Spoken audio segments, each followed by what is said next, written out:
Good day and welcome to our watercolor journey. Today we're going to do these wildflowers again, and it was a lot of fun to do. So wet on wet, wet on dry. So let's have some fun. This is the sketch with a masking fluid on it. So the materials that we used is listed here, and it will also be listed in the description list. So first of all, masking fluid. So paintbrush in soap and then dip it into the masking fluid.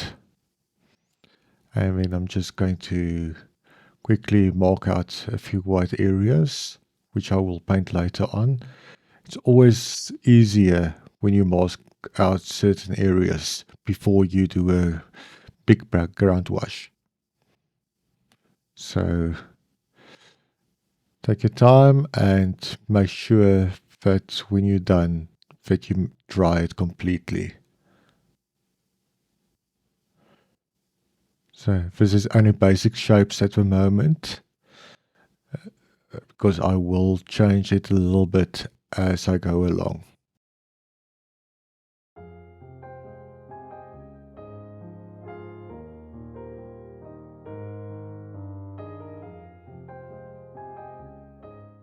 So it's just flowers and grasses.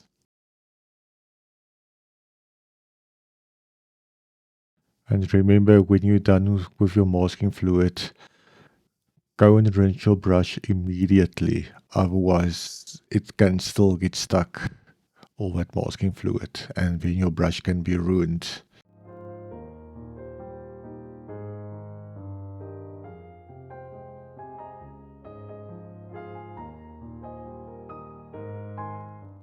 Just adding a few little touches and splattering a little bit of masking fluid also, just to create a little bit more white space.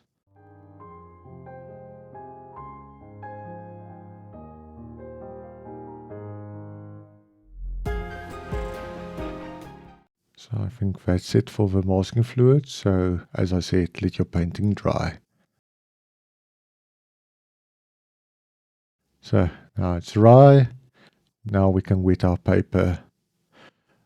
I'm using a nice big Mottler brush and making sure that my paper is soaked properly. Okay, you can see the paint is spreading beautifully there. Paper is still very wet. So I'm playing around with the colors just to create some interest in the background. And your painting, so use the colors that you feel works well together.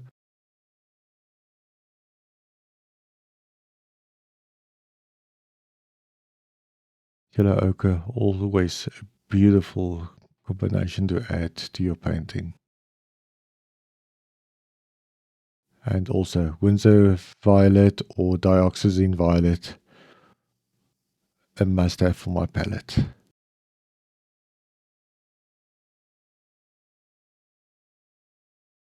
Okay, for the foreground, I'm just adding yellow ochre, and then I'm also going to blend in some cerulean, and that will create a natural earthy green.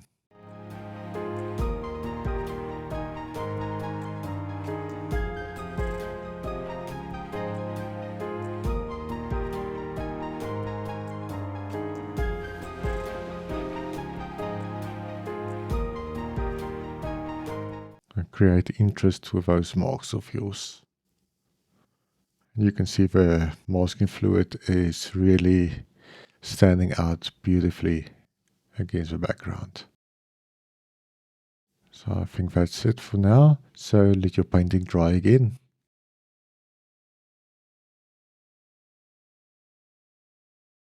So now it's time to remove the masking fluid. I'm using a rubber cement eraser. Very convenient to have. Much easier than any other type of method. Just make sure with your fingers just to see that it's all clean and that you don't have masking fluid left.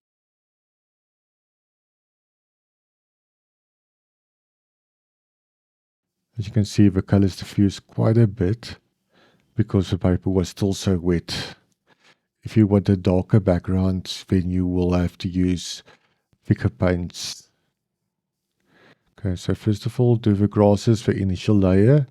I'm starting with my lightest color there, and then I'm just going to let that dry.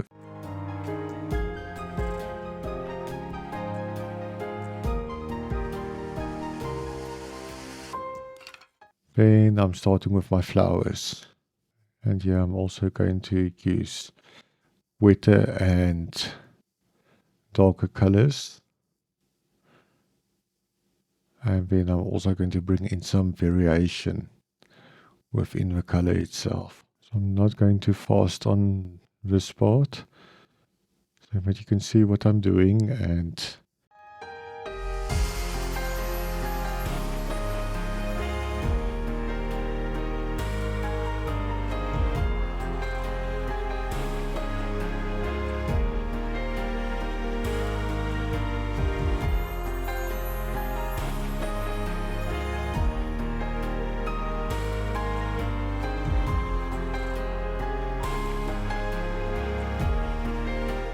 so now I'm just mixing a little bit of greens there and doing the leaves. Just a few random leaves. Just to create the illusion that it's flowers and grasses. I'm not doing perfect leaves because I know leaves can be really challenging. But everything is really loose and very abstract. So blend your colors and let them fuse together and create variety in the color of your leaves.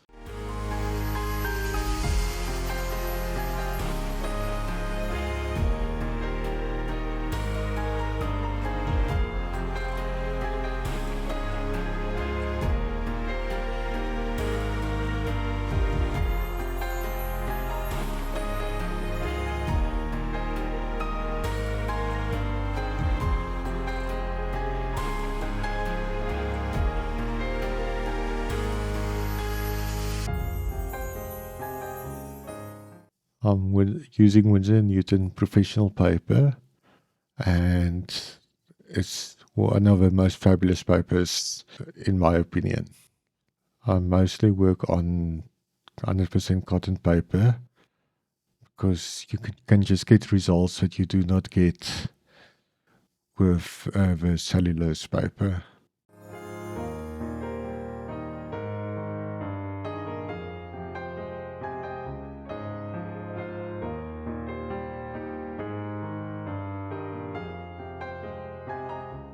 So just blending out certain areas because I really do not want hard edges with flowers at the moment, because I will enhance them later on. This is just the initial layers.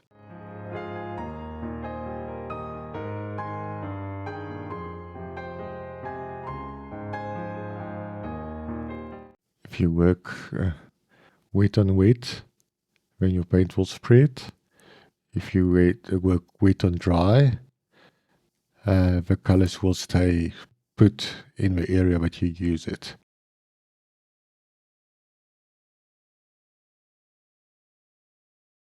A little flower that I almost missed there.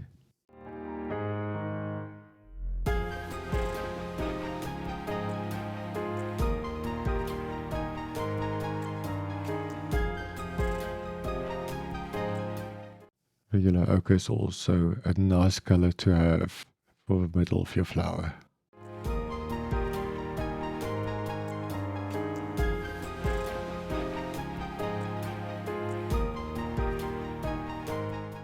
Just enhancing some of the leaves.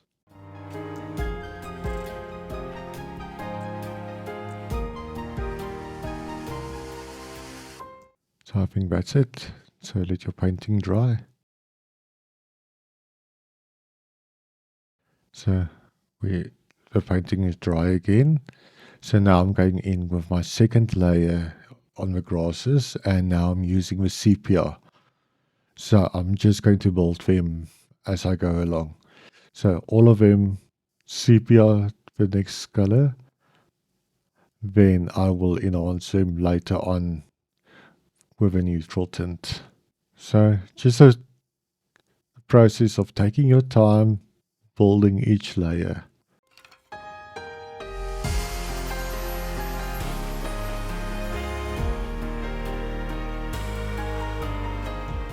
And remember, if you're not happy with a mark, just use a piece of tissue paper and just dab it out.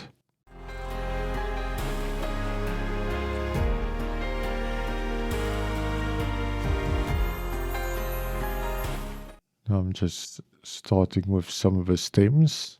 I'm using the greenish color. There I'm also going to bring in variety in the colors at the end, just to make differentiation between flowers and grasses, and also lightest color up to the darkest color.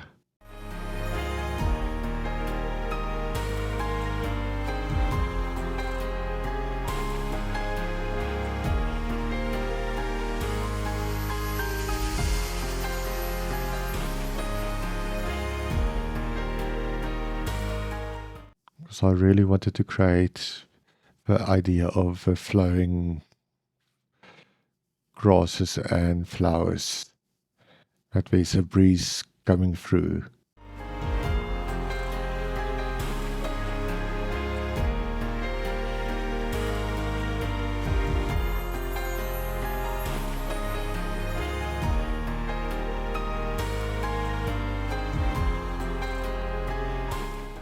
And I definitely really do not want to overdo things at the moment. I'm just creating a few veins in the leaves itself because they're quite a bit in the foreground, and definitely darkening them at the moment. Here I'm using the Winsor Newton Professional Rigger. It is a natural layer brush, so it holds quite a bit of pigment and it works also fabulous.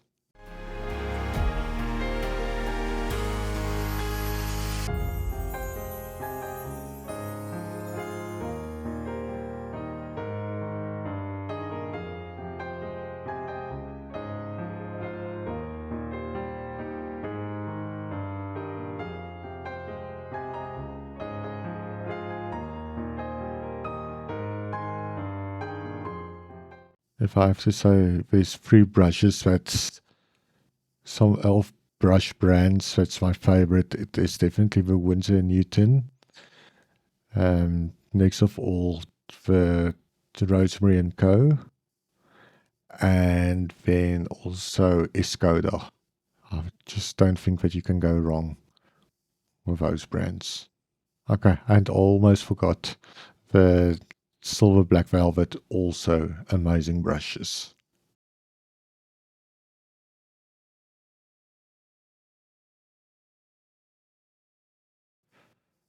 As you can see, I'm just building up colors there again, just enhancing some of the flower shapes.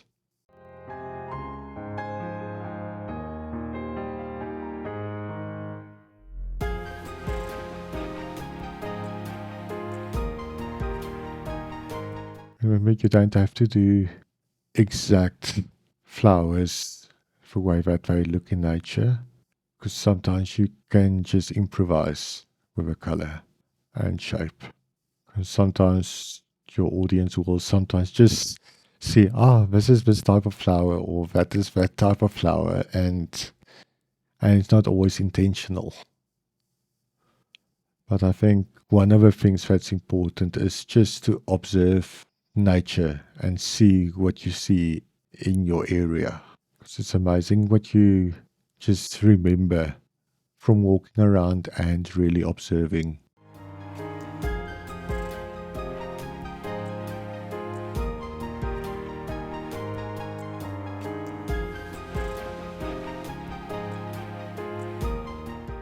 So now the grasses, I'm adding in the neutral tint.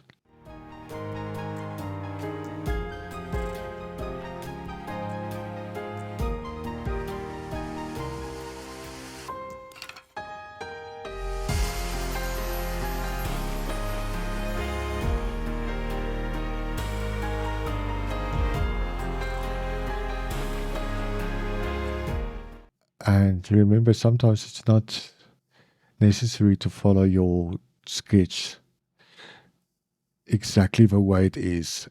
Improvise as you go along and you see if this is still needed when you add it.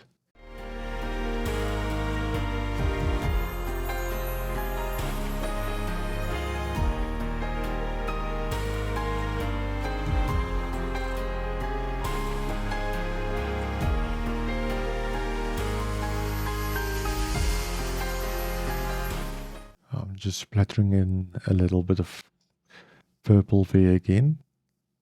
And then I'm also going to use my spray bottle just to soften them, because I also don't want them to be hard speckles that's on your paper.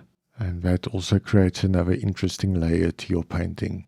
I'm using a hairdresser spray bottle and it works absolutely fabulous.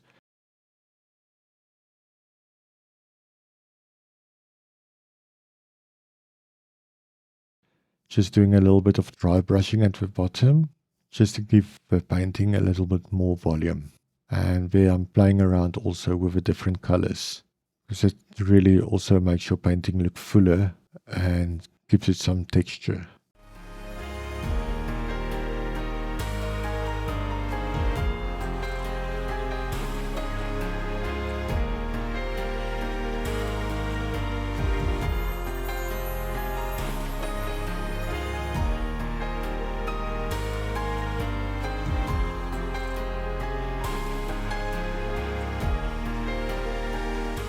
As you can see, most of the painting where I sprayed blurred because the rest of the paint was still quite wet. So, but I'm going to enhance certain areas once again. So please let your painting dry.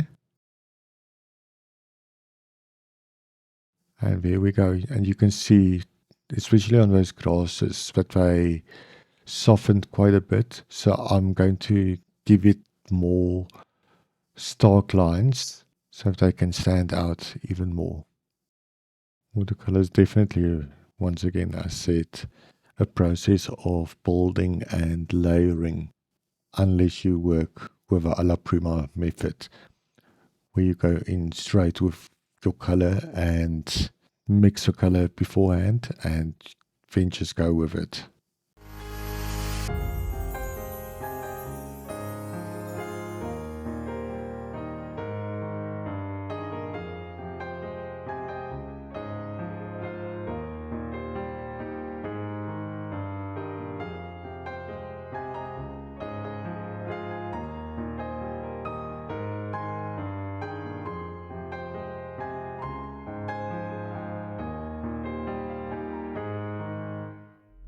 Especially also remember, Dioxazine Violet can be quite staining. So if it's dry, it's really difficult to remove. And also the type of paper that you use makes a difference in how easy it is to lift your watercolor.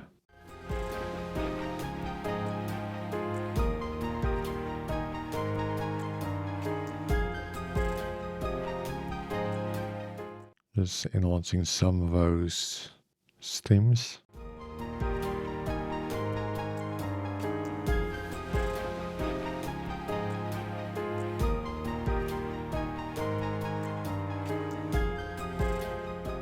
And definitely one of those paintings that I do not want to overdo.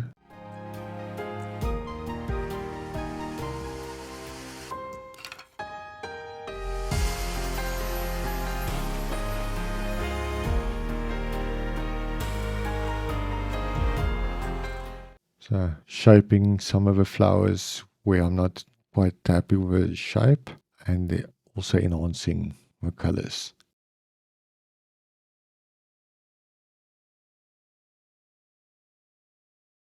So let's sign it.